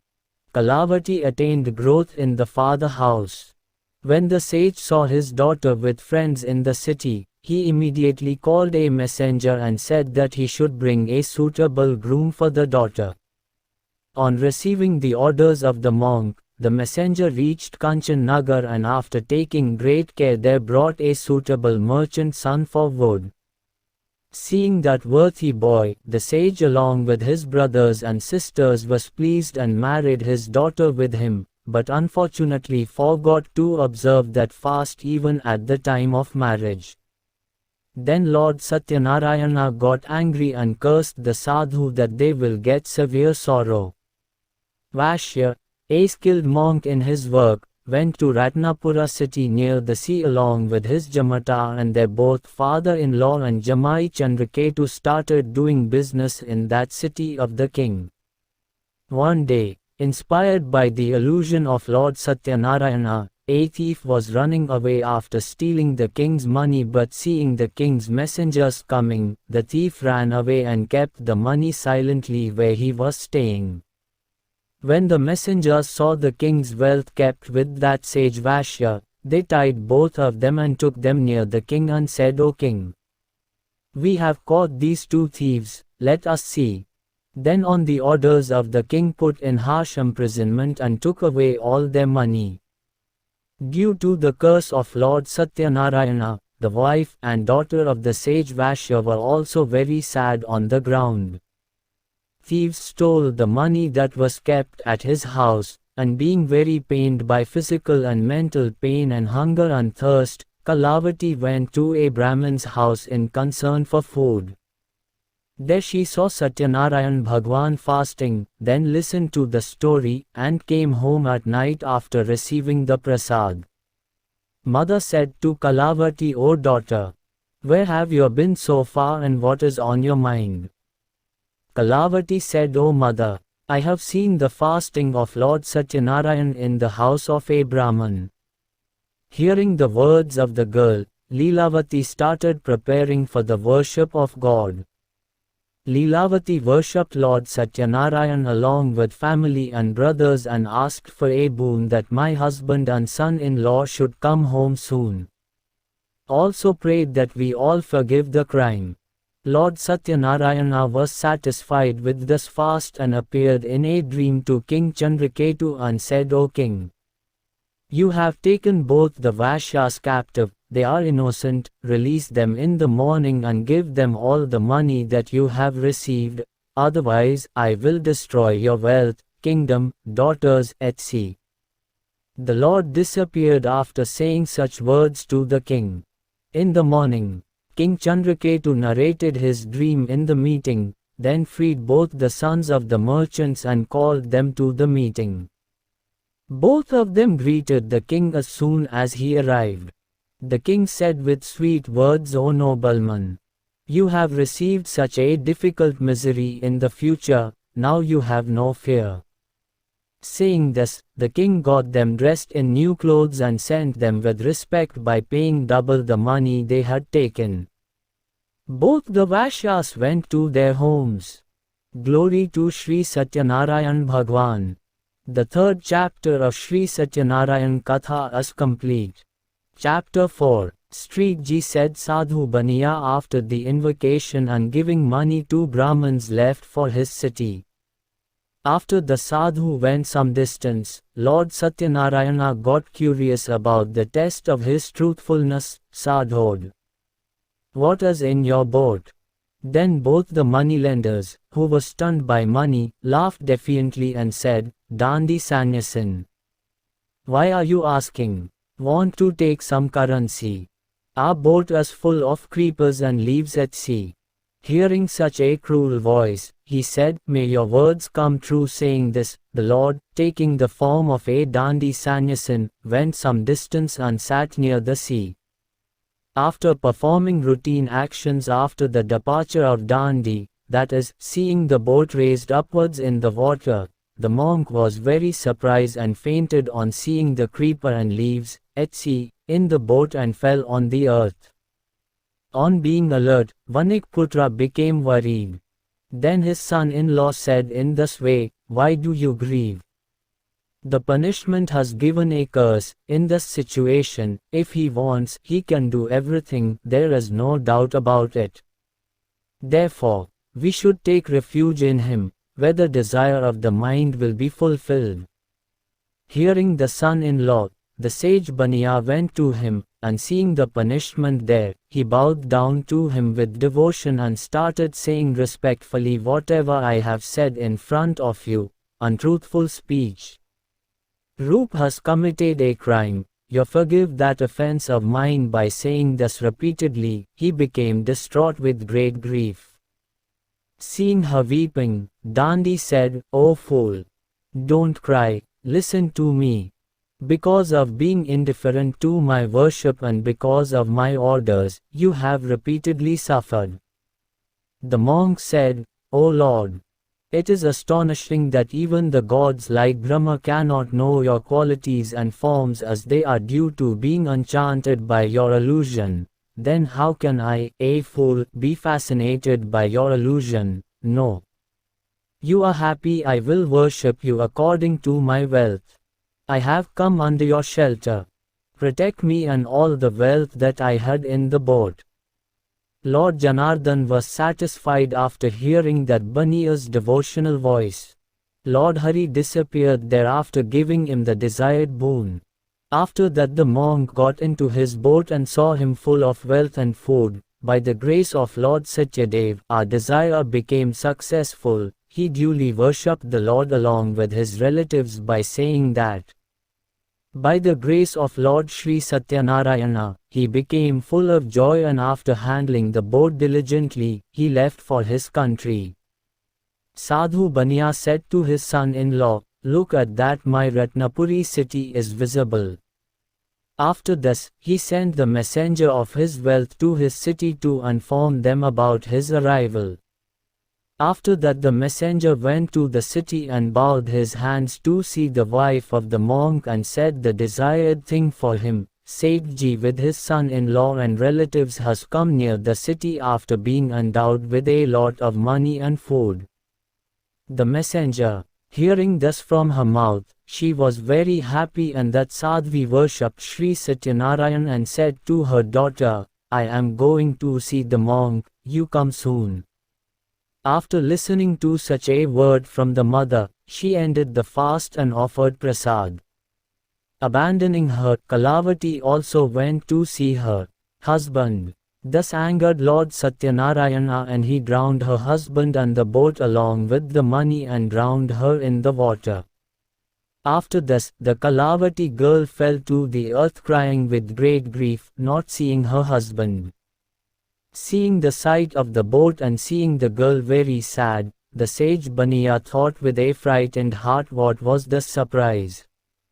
Everyone who operated the boat also got worried.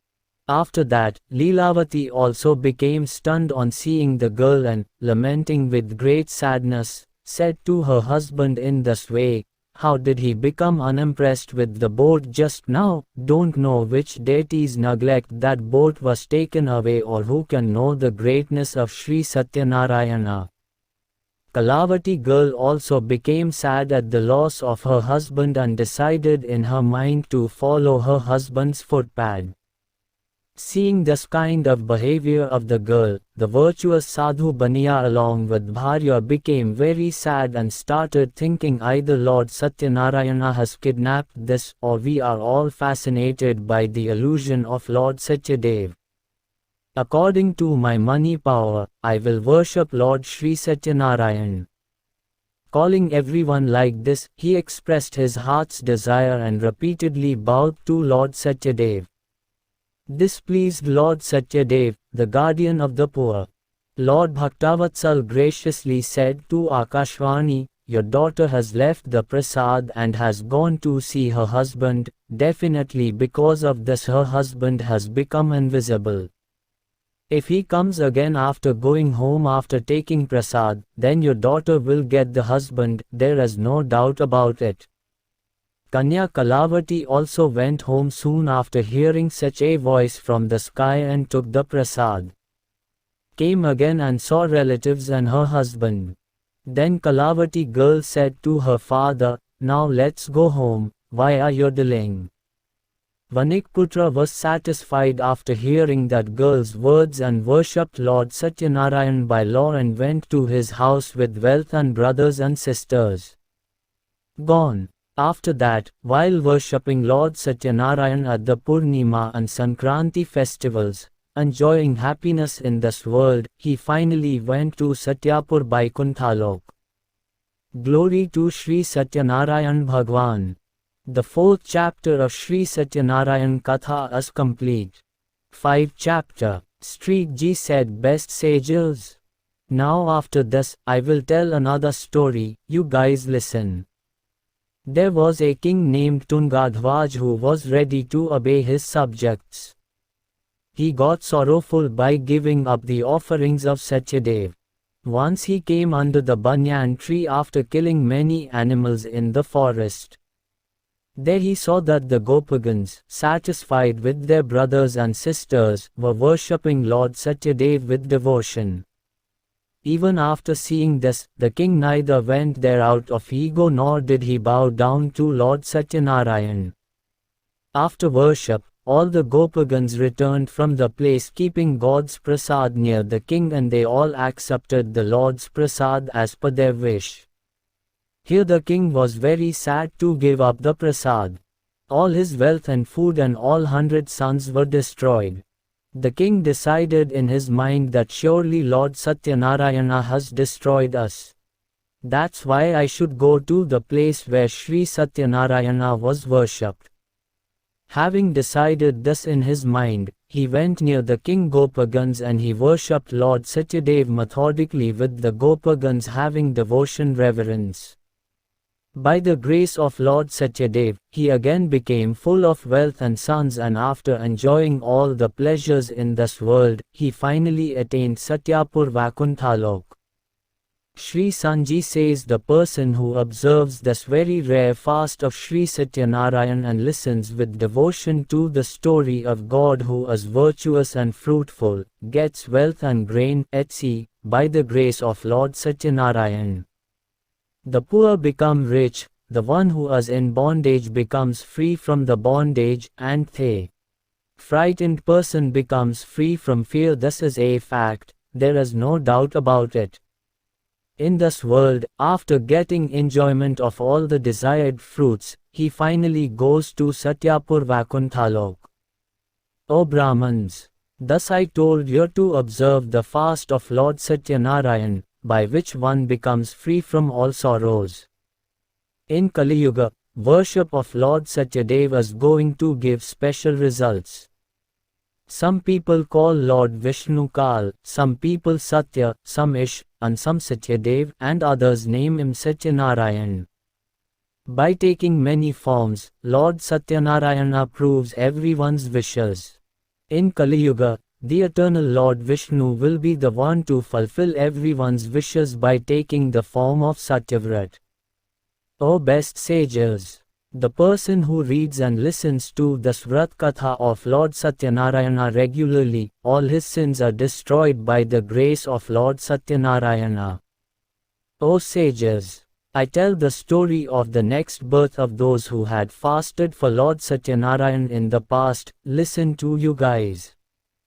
Due to the effect of fasting Satyanarayana, a Brahman named Satanand, a great Prajnasampanna, became a Brahman named Sudama in his second birth and attained salvation by meditating on Lord Krishna in that birth. The woodcutter Bhil became the king of the caves, and in the next life, he attained salvation by serving Lord Sri Ram. King Alkamukh became King Dasharatha in his second birth, and after worshipping Sri Ranganatha finally attained Vakuntha. Similarly, due to the influence of Satyavrata in the previous birth, a religious and Satyavrati sage became a king named Mordvaj in the second birth. He attained salvation by cutting through a saw and offering half the body of his son to Lord Vishnu. Maharaja Tungadhvaj became Swayambhuva Manu after birth, and after performing all the rituals related to God, he attained Vakunthalok. All the Gopas who lived in the Vrajamandal after birth became Gopas, and after killing all the demons, they also attained the eternal abode of God, Golok. Glory to Sri Satyanarayan Bhagwan. The fifth chapter of Sri Satyanarayan Vrat Katha is complete.